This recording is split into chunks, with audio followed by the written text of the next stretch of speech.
Ghost Farm. The haunting harvest. In a secluded valley nestled deep within the Rocky Mountains, hidden from the world's prying eyes, a clandestine, secretive research facility dedicated to the study of supernatural entities known as Ethereal Labs operates in the shadows. Led by the enigmatic Dr. Richard Thorne, the laboratory is equipped with cutting-edge technology designed to capture, contain, and study supernatural entities, particularly ghosts.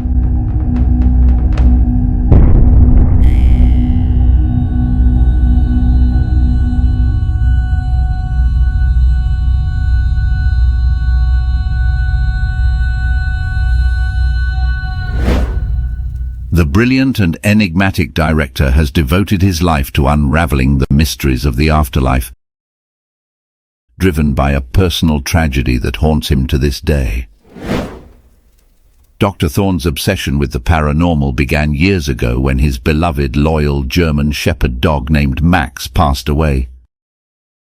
In his grief, Thorne discovered that Max's ghost lingered, providing comfort and companionship.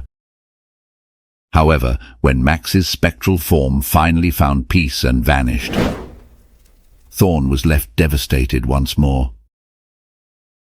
This experience sparked an idea. What if he could cultivate ghosts, ensuring that they would never leave their loved ones behind?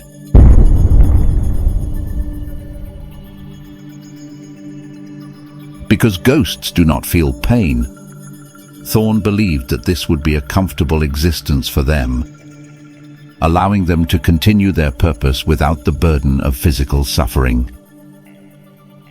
Thorne threw himself into his work, developing a complex system to detect, capture, and contain ghosts.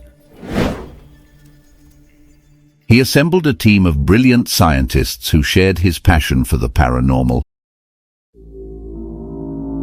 using a combination of advanced technology and arcane knowledge. And together they built Ethereal Labs.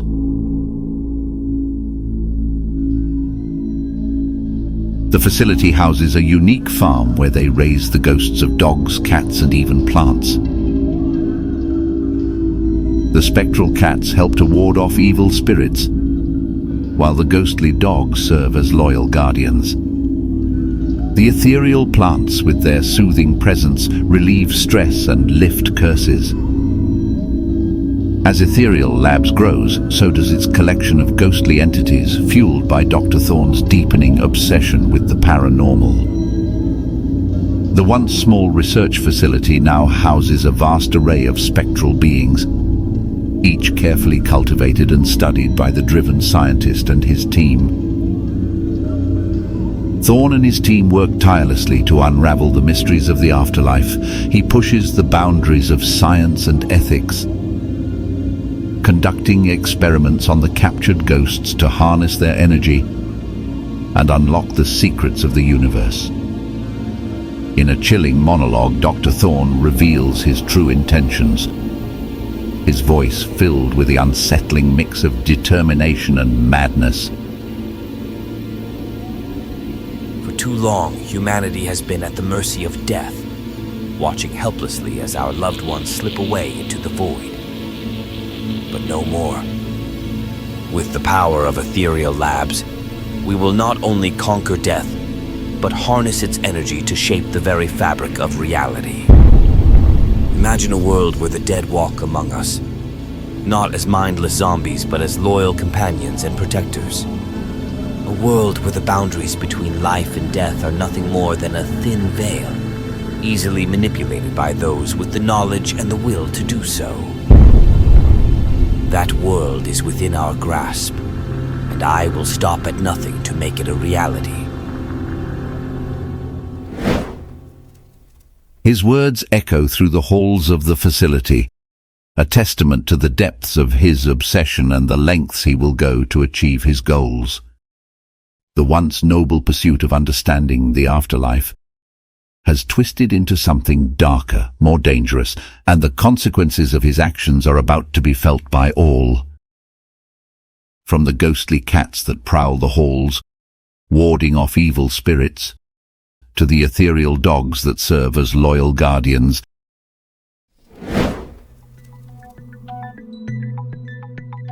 the lab has become a veritable menagerie of the supernatural.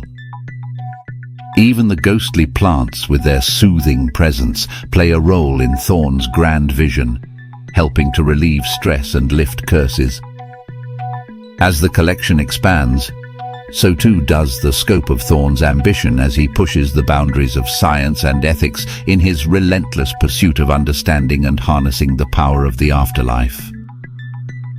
However, not everyone shares their enthusiasm.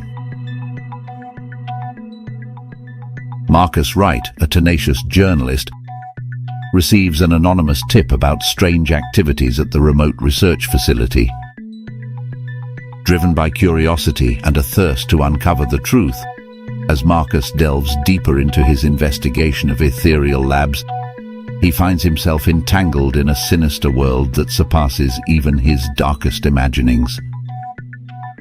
The once promising research facility now stands as a twisted monument to Dr. Thorn's obsession, its halls filled with the whispers of trapped souls and the echoes of unspeakable experiments. With each step, Marcus is pulled further into the heart of the paranormal mystery, his own sanity tested by the horrors he uncovers. The line between the living and the dead blurs as he navigates a labyrinth of ghostly apparitions and malevolent entities, all bound to the will of the mad scientist. As the truth behind Ethereal labs begins to unravel, Marcus must confront not only the supernatural forces at play, but also the depths of human depravity in his quest to put an end to Thorn's reign of terror. Marcus infiltrates the facility posing as a new employee. He delves deeper into the secretive organization. Marcus discovers the dark and disturbing reality behind Dr. Thorn's work and the ghost farm. The spectral energy combined with Thorn's meddling in parallel universes and string theory has created an unstable rift between the living and the dead. If left unchecked, this rift could unleash unimaginable horrors upon the world and even threaten the entire universe. He soon learns that the captured ghosts are not merely the benevolent companions Thorn claims them to be. The spirits are subjected to cruel experiments, their energy siphoned off for nefarious purposes. Marcus encounters a particularly powerful ghost named Eliza, who pleads with him to help set the captured entities free. In a haunting monologue, Eliza shares her story. I was once a living, breathing person with hopes and dreams and a family who loved me. But then I died. And instead of finding peace, I found myself trapped in this hellish place, subjected to endless torment and experimentation. Dr. Thorn claims that he is doing this for the greater good, but I know the truth. He is a madman, drunk on power and obsessed with his own twisted vision of the future. You must stop him, Marcus. We must put an end to Dr. Thorn's twisted experiments, not only to free ourselves, but to liberate every tortured spirit he has trapped within these walls.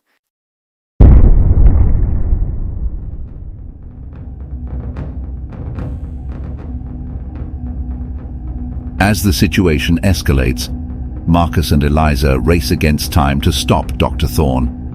They are joined by a handful of scientists within Ethereal labs, including Dr. Sarah Reeves, a brilliant physicist who has grown disillusioned with Thorn's unethical practices.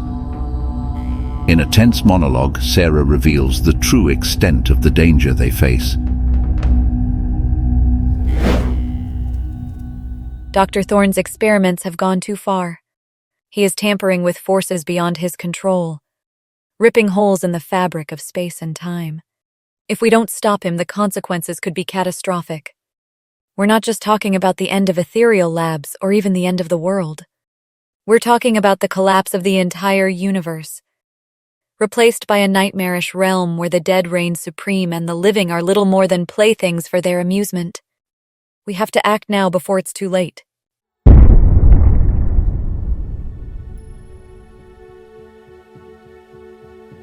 Together they work to expose Thorne's unethical practices and shut down the ghost farm.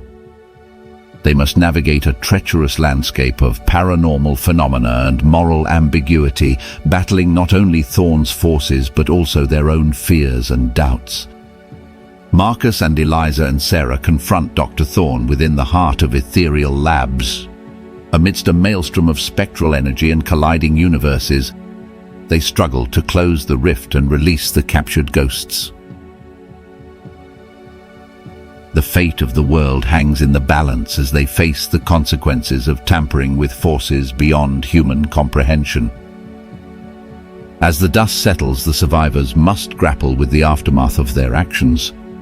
The ghosts, once freed, begin to integrate into society, causing widespread panic and wonder.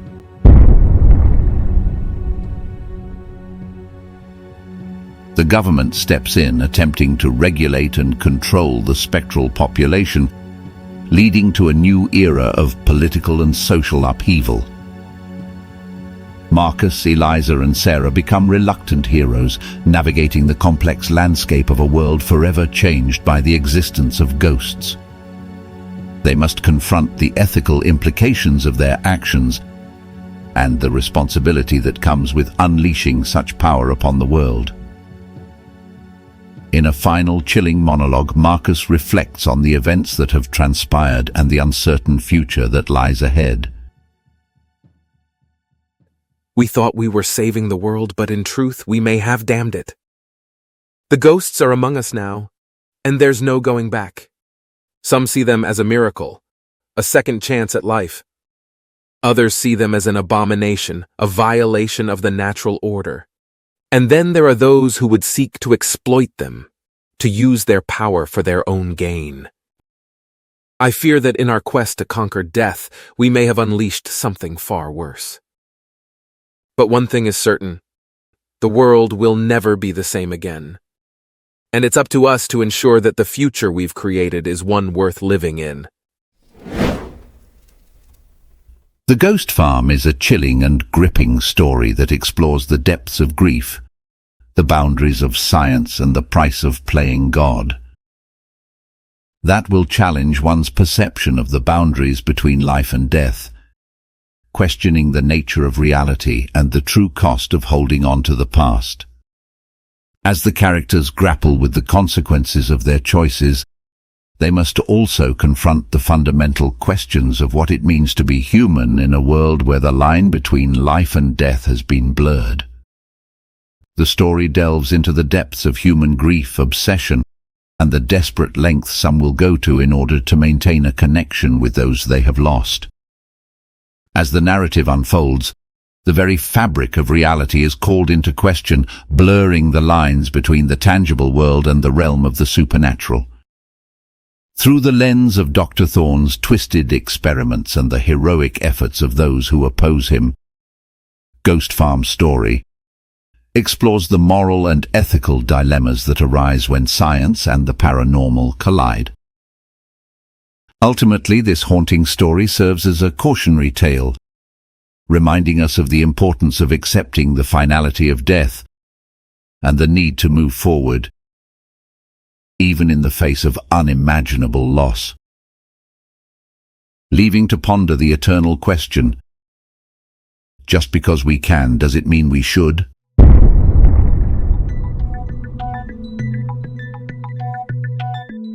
To be continued.